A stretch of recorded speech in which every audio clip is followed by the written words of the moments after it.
గ్రామసభ తీర్మానం లేకుండా మా పంచాయతీ మాజీ సర్పంచ్ గ్రామ కంఠంలో ఉన్న స్థలాన్ని తన అనుచరుడికి పొజిషన్ ఇవ్వాలని వీఆర్ఓకి ఒత్తిడి చేసి లంచం ఇచ్చి మరీ తీసుకున్న పొజిషన్ సర్టిఫికేట్తో ఆ స్థలాన్ని రిజిస్ట్రేషన్ చేయించుకొని ఆక్రమణకు దిగుతున్నావని శ్రీకాకుళం జిల్లా లావేరు మండలం తామాడ పంచాయతీలో పెద్ద ఎత్తున గ్రామ సచివాలయాన్ని ముట్టడించారు. గ్రామస్తులు అందరూ కలిసి ఇది గ్రామానికి ఉపయోగపడే స్థలం కావున నువ్వు ఎలా ఆక్రమిస్తున్నావని మాధువుల దుర్గాప్రసాద్ని నిలదీయడంతో మాజీ సర్పంచ్ గొర్ల శ్రీనివాసరావు సహకారంతో ప్రశ్నించిన గ్రామ పెద్దలపైన తప్పుడు కేసులు పెట్టి భయభ్రాంతులకు గురిచేస్తున్నారని పంచాయతీ సచివాలయం ముందు గ్రామానికి వెళ్లిన మహిళలకు అధిక సంఖ్యలో నిరసనకు దిగారు. చాలా సంవత్సరాలుగా గ్రామానికి చెందిన గ్రామ కంఠంలో ఉన్న కొంత స్థలంపై కన్నేసిన మాధుగుల దుర్గాప్రసాద్ అనే వ్యక్తికి తమ గ్రామ మాజీ సర్పంచ్ గుట్టు చప్పుడు కాకుండా దారాదత్తం చేయడం ఎంతవరకు సమంజనమని మహిళలు ప్రశ్నిస్తూ గ్రామ ప్రయోజనాల కోసం ఉపయోగించేందుకు గ్రామ కంఠంలో ఉన్న స్థలాన్ని కేటాయించాలని రెవెన్యూ అధికారులు కోరారు.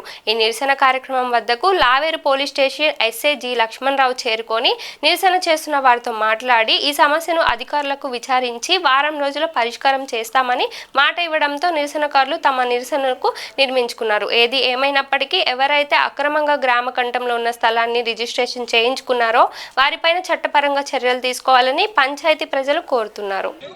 అక్రమంగా ఈ ప్లేస్ ని ఆక్రమించుకున్నాడు. అది రిజిస్ట్రేషన్ ఎలా చేస్తాడు అనేది మాకు తెలియదు. ఎవరు మేము అంచనా వేయలేదు. అందుకోసమని మేము ధర్నా చేస్తాం. మాకు న్యాయం కావాలి. అంటే ఈ ప్లేస్ ఎవరిది అసలు? ఈ ప్లేస్ ఎవరిది అనేది ఇంకెవరికి తెలియదు. అది ఎవరికి అంచనా వేయడానికి ఎవరు లేరు. ఇప్పుడు ఎలా ఉందనేది ఎవరికి తెలియదు. ఇప్పుడైతే మేము ఇక్కడ వినాయకుని పెట్టుకున్నా, దుర్గాదేవికి ఏదైనా చెప్పుకోవాలనుకున్నా మేము ఇక్కడ ఉండాలి, మాట్లాడుకోవాలి. మాకు ఈ ప్లేస్ కావాలి. మేము ఆంజనేయ గుడి పెట్టుకోవాలనుకుంటున్నాం. మేము మా ఈదురు మొత్తం కలిపి కంటమై ఉంది కాబట్టి మేము అంచనా వేస్తాం. మీ ప్లేస్ అయితే మాకు బాగుంటుందని. అతను అక్రమంగా పెట్టుకున్నాడు కాబట్టి మేము న్యాయం కావాలని పెడతాం. ఆయన పడుతున్నప్పుడు మేము ఆపాం. మేము అనుకునే లోపు ఆయన దిగాడు. మేము ఈ లోపు అందుకే ఆపాం. మేము అడ్డే పెట్టాం తప్ప మేము ఏం చేయలేదు. ఇది ఎవరి ప్లేస్ కాదు, ఇక్కడ ఎవరు లేరు. ఓన్లీ ఆటో కోసమే నిలబడేవాళ్ళం. మేము వినాయకుని పెట్టుకునేవాళ్ళం. అంతవరకు ఇది ఎవరి ప్లేస్ కాదు, ఎవరు ఇక్కడ లేరు. అది ఎవరు అంచనా వేయలేదు. మేము అసలు రిజిస్ట్రేషన్ ఎలా జరిగిందని మేము అంచనా వేయలేదు. అక్రమంగా ఎవరికి రిజిస్ట్రేషన్ చేస్తారో మాకు తెలియదు. భూమి సార్, గ్రామకంఠం భూమి. ఇక్కడ సర్పంచ్, ఈ గ్రామ సర్పంచ్, ఈ విఆర్ఓ వీళ్ళందరూ కలిసి ఒక వ్యక్తికి రిజిస్ట్రేషన్ చేశారు. దొంగ రిజిస్ట్రేషన్ చేశారు. ఇది ఎవరి హస్తం లేకుండా వాళ్ళిద్దరూ విఆర్ఓ, సర్పంచ్, గ్రామ సర్పంచ్ వీళ్ళిద్దరు కలిపి రిజిస్ట్రేషన్ చేశారు. ఈ వీధిలో తెలియకుండా, ఎవరికి తెలియకుండా రిజిస్ట్రేషన్ చేశారు.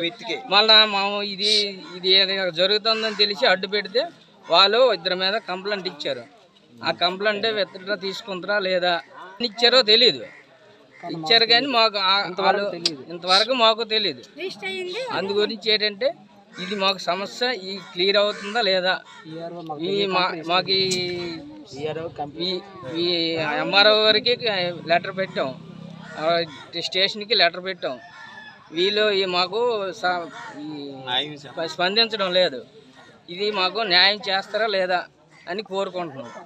ఎస్ఐ గారు వచ్చారు. ఎస్ఐ గారు వస్తే మీరు ధర్నా చేయడానికి ఇప్పుడు టైం కాదు. మీకు వాళ్ళు కేసు పెట్టారు. కేసు పెట్టిన తర్వాత మీకు 15 రోజులు టైం ఉందన్నారు. ఈ 15 రోజుల టైంకి ఇప్పుడు 12 రోజులు అయిపోయింది. ఈ 12 రోజులు వాడ్చండి. తర్వాత ఏ విధంగా ఎలా జరుగుతుందో అప్పుడు మీరు ఆలోచించుకొని అప్పుడు మేమే వస్తాం, మీకు సెటిల్మెంట్ చేస్తామని అన్నారు. మరి పేపర్లు ఏమైనా చూపించారా మీకు? ఏమైనా ఉన్నాయా రిజిస్ట్రేషన్ పేపర్లు లేవండి. పేపర్లు దొంగ పేపర్లు, మరి ఏ పేపర్లో మాకు తెలియదు. ఆ రిజిస్ట్రేషన్ చేసామనేసి మాకు తెలియపరిచిన తర్వాత మా లేబర్ అందరం వచ్చాం. ఒక లేబర్ వచ్చిన తర్వాత మా వీధిలోని ఒక వ్యక్తి పెద్ద మనిషి అయి ఉన్నాడు. ఆ పెద్ద మనిషికి దీనిగా ఆ పెద్ద మనిషికి కేసు పెట్టాడు. ఆ పెద్ద మనిషికి కేసు పెడితే మేమందరం ఉండి దేనికండి? మేమందరం ఉండి దేనికి? ఆ పెద్ద మనిషి మా ఈది కల్లా ఒక పెద్ద మనిషి. కార్యక్రమమైన సావైనా, పుట్టుకైనా, మంచి అయినా, చెడ్డ అయినా, పిల్లైనా, జల్లైనా ఏ ఒక్క విషయంలో సరే ఆ పెద్ద మనిషి చూసుకోవాలి ఎత్తి. ఆ పెద్ద మనిషికే కేసు పెట్టాడు. ఎవరు చేశారో మాకు తెలియదు. అంతవరకు మాకు తెలియదు. చేశారో ఇంకా ఏ వరకు వచ్చిందో, ఎవరు చేశారో, ప్రెసిడెంట్ చేశాడో, ఎవరు చేశారో అనేది మాకు తెలియలేదు. ఇప్పుడు తెలిసిన తర్వాత మేము ధర్నా చేసాం. ఈ ధర్నా చేసినంత వరకు ఇప్పుడు ఎస్ఐ గారు మీరు అందరూ వచ్చి, పెద్ద మనుషులు అందరూ వచ్చి మాకు న్యాయం చేస్తామని అన్నారు. ఏ రోజు చేస్తారో మీ ఇష్టం.